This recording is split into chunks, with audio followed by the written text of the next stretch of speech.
आदाब नाजरीन, गुलिस्तान न्यूज देख रहे हैं आप। मैं हूं आपके साथ अतिया मुजीब। शुरुआत करेंगे इस उर्दू खबरनामे की। सबसे पहले नजर डालेंगे कुछ अहम सुर्खियों पर।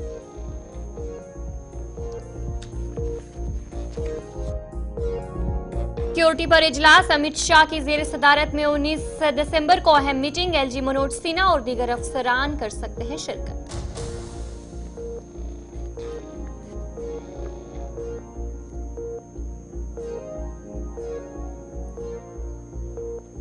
जम्मू कश्मीर में 4 लेन शाहरा की तामीर, पांडाट से मनीगाम 4 लेन को मिली मंजूरी। 827.9 करोड़ रुपए मुख्तस, नितिन गडकरी का ऐलान।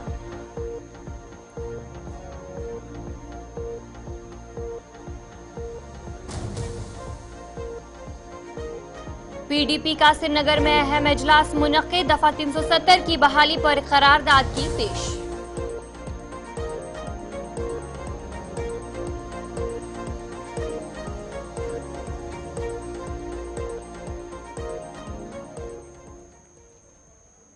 तो चले थी कुछ अहम सुर्खियां। अब दीगर खबरों की तरफ भी रुख करेंगे। वजीर-ए-आजम नरेंद्र मोदी ने ऐवान में बहस के दौरान दफा 370 का जिक्र करते हुए कहा कि दफा 370 एक बड़ी रुकावट था और इसकी मौजूदगी में तरक्की की राह नहीं हमवार हो रही थी। उन्होंने मजीद कहा कि इसी वजह से दफा 370 को खत्म किया गया ताकि मुल्क में तरक्की की रफ्तार तेज हो सके और इत्तेहाद कायम रह सके। मैं संविधान के प्रकाश में ही मेरी बातों को रखना चाहता हूं और इसलिए अगर आप हमारी नीतियों को देखेंगे, पिछले 10 साल देश की जनता ने हमें जो सेवा करने का मौका दिया है,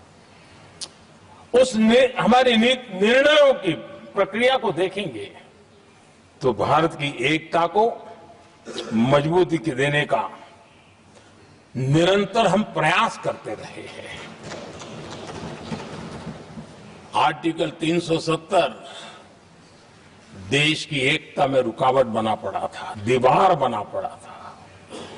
देश की एकता हमारी प्राथमिकता थी, जो कि हमारी संविधान की भावना थी और इसलिए धारा 370 को हमने जमीन पर उतार दिया, क्योंकि देश की एकता हमारी प्राथमिकता है।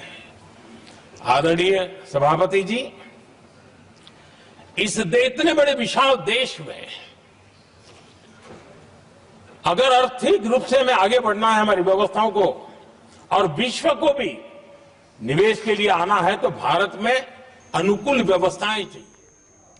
नेशनल कॉन्फ्रेंस के मेंबर पार्लियामेंट मियां मोहम्मद अल्ताफ ने आइन में बहस के दौरान कहा कि जम्मू कश्मीर रियासत को तोड़कर इसे यूनियन टेरिटरी में तब्दील किया गया, इसकी कोई जायज वजह नहीं थी।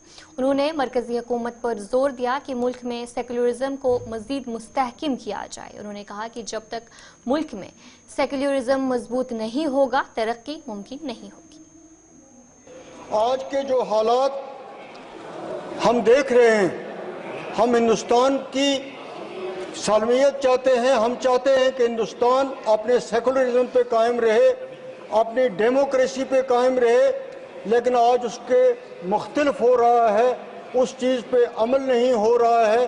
जो कुछ हिंदुस्तान में अक़लीतों के साथ हो रहा है, ख़ास तौर पे मैं उत्तर प्रदेश का जिक्र करूँगा कि जो वाक़यात वहाँ हो रहे हैं वो हम सब के लिए बाइस परेशानी है।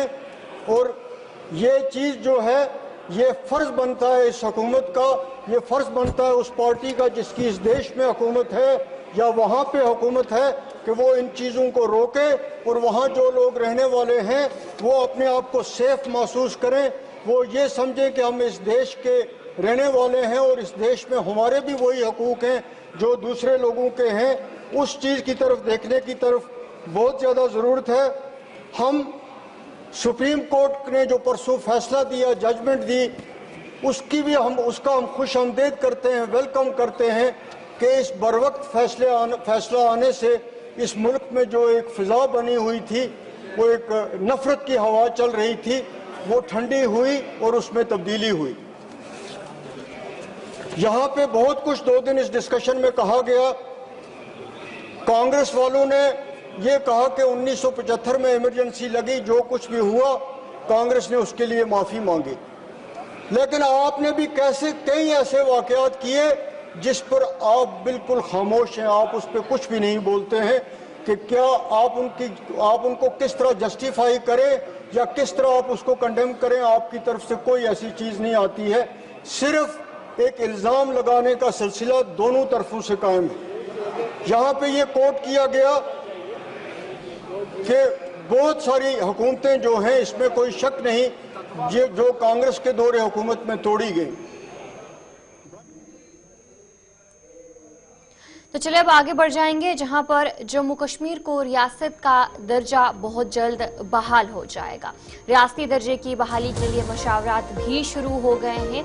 सियासी जमातों और दीगर स्टेक होल्डर्स ने जो है बातचीत इस पर की जाएगी। जिस तरीके से हर कोई इंतजार कर रहा था कि आखिर जम्मू कश्मीर को रियासत का दर्जा कब बहाल होगा, और अब बताया जा रहा है कि जम्मू कश्मीर का जो रियासत का दर्जा है वो जल्द अब बहाल हो सकता है। इस हवाले से क्या कुछ जानकारी है वो आप तक पहुंचाने की कोशिश करेंगे। जहां पर जम्मू कश्मीर को रियासत का दर्जा बहाल करने के लिए जहां जम्मू कश्मीर हुकूमत और दीगर सियासी जमातों के साथ साथ आवाम भी इंतजार में हैं, जबकि वजीर आजम और वजीर दाखिला ने रियासती दर्जे की बहाली का वादा भी किया है। वहीं जराए का कहना है कि वजारत दाखिला ने जम्मू कश्मीर को रियासत का दर्जा बहाल करने के मामले पर मशावरात शुरू कर दी।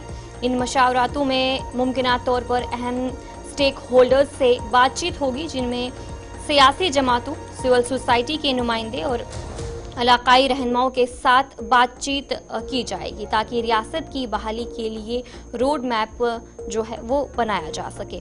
याद रहे कि 5 अगस्त 2019 को जम्मू कश्मीर की खसूसी हैसियत खत्म होने के साथ साथ रियासती दर्जा भी खत्म हुआ और जम्मू कश्मीर और लद्दाख को मरकज के 2 अलग अलग हिस्सों में तकसीम किया गया, जिसके बाद हुकूमत ने अवाम से वादा किया कि मौकूल वक्त पर जम्मू कश्मीर को रियासती दर्जा बहाल किया जाएगा।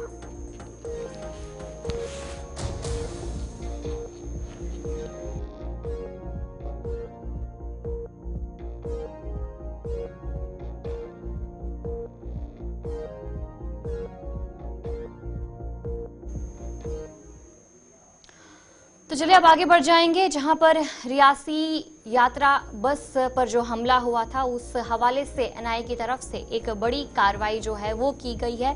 एनआईए ने कटरा में एक मुलजिम पर चार्जशीट दायर की है। मुलजिम की बात करेंगे तो बताया जा रहा है कि मुख्तलिफ शकों के तहत मुकदमे जो है वो दर्ज किए गए थे, जहां पर 9 जून को यात्री बस पर जो एक हमला हुआ था, जिसके चलते एनआईए की तरफ से लगातार तहकीकात की जा रही थी। और अब नेशनल इन्वेस्टिगेशन एजेंसी ने जम्मू कश्मीर के शिवखोड़ी रानसू से कटरा जा रही यात्रियों की बस पर होने वाले दहशतगर्द हमले के केस में एक मुलजिम पर चार्जशीट जो है दायर की है। एनआईए ने खसूसी अदालत जम्मू में अपनी चार्जशीट पेश करते हुए गिरफ्तार मुलजिम हकीम खान उर्फ हकीम दीन पर मुख्तलिफ दफात के तहत चार्जशीट दायर की है। ये हमला 9 जून 2024 को हुआ था, जब नामालूम दहशतगर्दों ने यात्रियों की बस पर अंधाधुंध फायरिंग की थी। हमले में 8 यात्रियों और बस के ड्राइवर की मौत वाक़या हुई थी और एनआईए ने जिसे वजारत दाखिला हुकूमत हिंद की जानिब से तहकीकात का हुक्म दिया गया था, तफसीली तहकीकात शुरू की थी। जांच के बाद हकीम खान को गिरफ्तार किया। तहकीकात के दौरान हकीम खान ने हमले की साजिश में मुलविस होने का एतराफ़ भी किया और बताया कि हमला 3 दहशतगर्दों ने उनके फाइलोजिस्टिक मदद से अंजाम दिया। एनआईए ने मजीद कहा कि हकीम खान ने दहशतगर्दों को खुराक और रिहाइश फराहम करने के लिए साथ साथ हमले के मुकाम की निशानदेही में भी मदद की।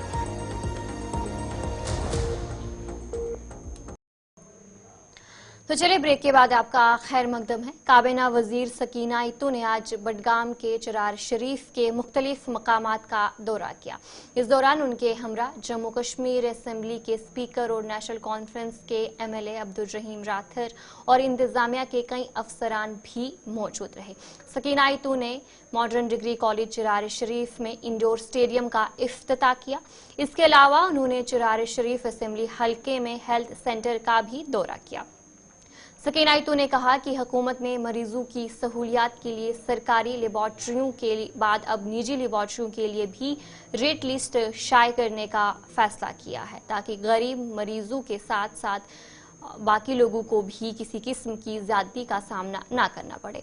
उन्होंने मजीद कहा कि कई निजी स्कूलों के हवाले से शिकायतों पर भी गौर किया जाएगा और अगर उन शिकायत में सच्चाई पाई गई तो कार्रवाई भी की जाएगी। जो डिग्री कॉलेज हमने देखा, मुझे लगा बहुत खूबसूरत, सबसे अच्छा कॉलेज है। सारी फैसिलिटीज उसके अंदर मौजूद है। फैकल्टी की कोई कमी नहीं है। थोड़ा सा रोल कम है तो उसको देखना पड़ेगा। और जो आज हमने इनॉग्रेशन किए हैं वहाँ पे वो भी ज़रूरत थी, वो कमी भी पूरी होगी। और उसके आगे कॉलेज अच्छा लगा मुझे, खूबसूरत लगा। उसकी लैंड भी बहुत जितना होना चाहिए कॉलेज के मुताबिक वो भी है। कुछ और करने की ज़रूरत है, कुछ कमियां हैं, उनको इंशाल्लाह हमने देखा है, उनकी डिमांड सुनी है और इंशाल्लाह उसको भी पूरा करेंगे। आज जो ये अब सब डिस्ट्रिक्ट हॉस्पिटल के सामने आप खड़े हैं, अंदर जाके देखा मैंने, एक दो चीज़ें तो मैंने चेक की हैं। डायरेक्टर साहब भी साथ में थे और हमारे ऑनरेबल राशिद साहब भी हैं। तो मुझे हॉस्पिटल भी बहुत अच्छा लगा, साफ सुथरा लगा। जो इनकी लैब है वो भी, वहाँ पे टेस्टिंग जिस तरह से होती है बहुत अच्छा सिस्टम है वहाँ पे भी। और जो नीचे मेडिसिन जहाँ पे रखे जाते हैं, हर एक के ऊपर स्लिप लगी हुई है कि एक्सपायरी डेट जो है वो दी गई है, बैच नंबर दिया गया है। अब मैंने इनको पूछा इसको साइन कर लगे, इसका अक्सर बेशतर होता है, लेकिन इन्होंने कहा कि नहीं, कुछ लोग मिले जो हम कॉलेज में गए। पहले में हमने कॉलेज की फंक्शनिंग का जायजा ले लिया। अल्लाह ताला का शुक्र है कि कॉलेज ठीक तरह से चल रहा है। कुछ चीजों की भी कमी है, उसमें कोई शक नहीं है, मगर कॉलेज बेहतरीन तरीके से डेवलप हो रहा है। बहुत अच्छी बात है, वो बहुत खुश हुआ। इंशाल्लाह मैंने वहां पर ये बात वहां पर भी कही, यहाँ भी कह रहा हूँ। वो वक्त ज्यादा दूर नहीं जब यहाँ एक यूनिवर्सिटी कायम होगी, वो हम खुश। नेशनल कॉन्फ्रेंस ने माही गेरू के मयार जिंदगी को बेहतर बनाने के लिए इकदाम करने की पूरी कोशिश की है और वहीं पर नेशनल कॉन्फ्रेंस ख्वातीन विंग सदर और एमएलए हबाकदल शमीमा फिरदौस ने श्रीनगर के टेंगापुरा बाईपास में एक तकरीब में कहा कि दरपेश कदल की आर्जी फिश मार्केट को टेंगापुरा मुंतकिल किया जाएगा, जिसके लिए 7 कनाल आर्जी मुंतखब की गई है। इस मंसूबे के लिए 500 करोड़ रुपए मुख्तिस किए गए हैं। उन्होंने कहा कि नेशनल कॉन्फ्रेंस मुस्तकबिल में भी माही गेरू के रोजगार को बढ़ाने के लिए काम करती रहेगी।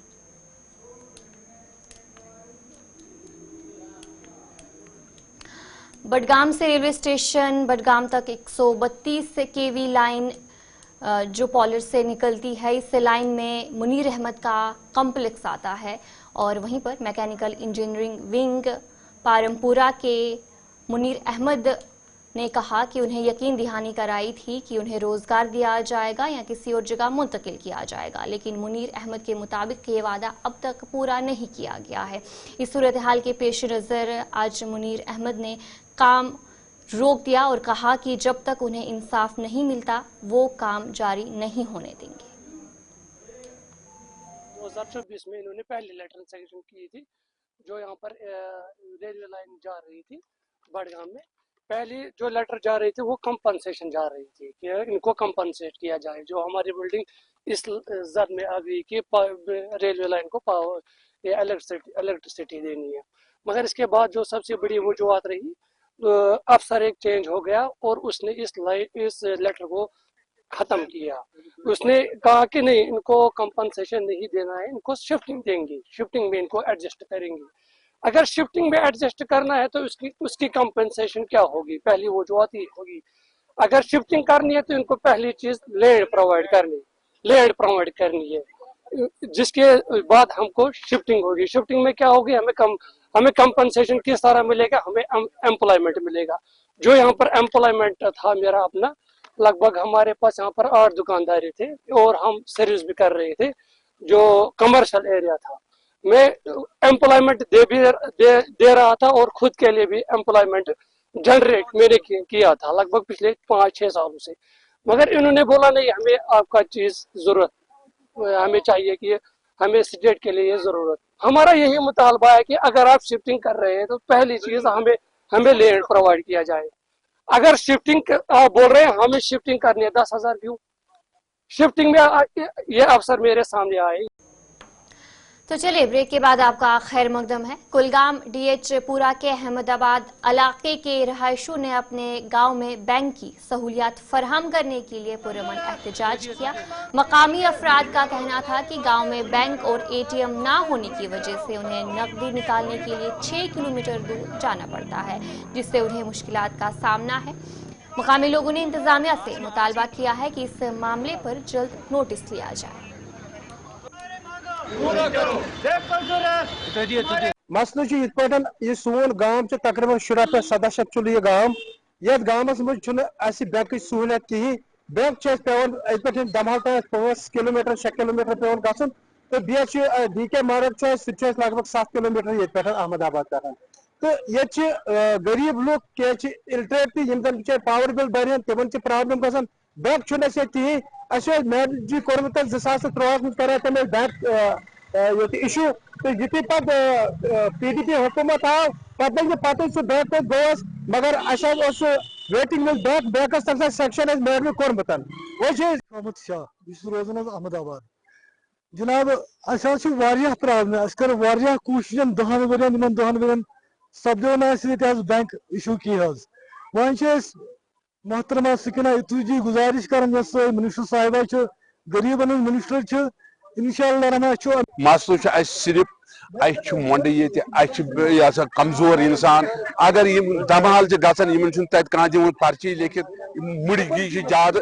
गो अगर मोंड गई वरी 3 दोहन रॉपिस 100 मोकल तमिस किराय सती खत्म मसल युत बैंक बस बे बस जनूबी कश्मीर के गनीपुरा बनती अचबल के मकामी लोगों ने आज ब्लॉक डेवलपमेंट ऑफिस अचबल के सामने अपनी नाराजगी का इजहार करते हुए कहा कि मुताल्लिका ब्लॉक ने वहां एक कंपोजिट पिट बनाया था जहां कूड़ा करकट जमा किया जाता था, लेकिन ये कंपोजिट पिट आज बंद पड़ा है, जिसकी वजह से कूड़ा करकट सड़क पर पड़ा है, जिससे लोगों को मुश्किलात का सामना है। मकामी औकाफ कमेटी की बार बार दरख्वास्त के बावजूद ये मसला हल नहीं हो सका है।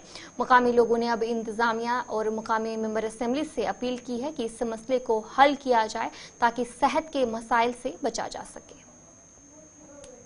शुक्रगुजार तो प्रेथ कुन जाए वातान गुलिस्तान न्यूज़ मज फरहमत तो बेश तारिक सब सोन तो आयु योथस तो वो पान ये हालात क्या अगर डिपार्टमेंटन दिम डस्टबिन मगर यम कम खतर दिसन कैसा रेतन दोन रेतन टोटल तुलमुत ये ोट बाकी अस मुश्किल गया ज्यादा मुश्किल रोजान गनीपुरा ब्रीटी ये डस्टबिन यह बनाया ोट खतर। तो चलिए इस उर्दू खबरनामे में इतना ही। अभी के लिए मुझे दीजिए इजाजत और आप बने रहे गुलिस्तान न्यूज़ के साथ।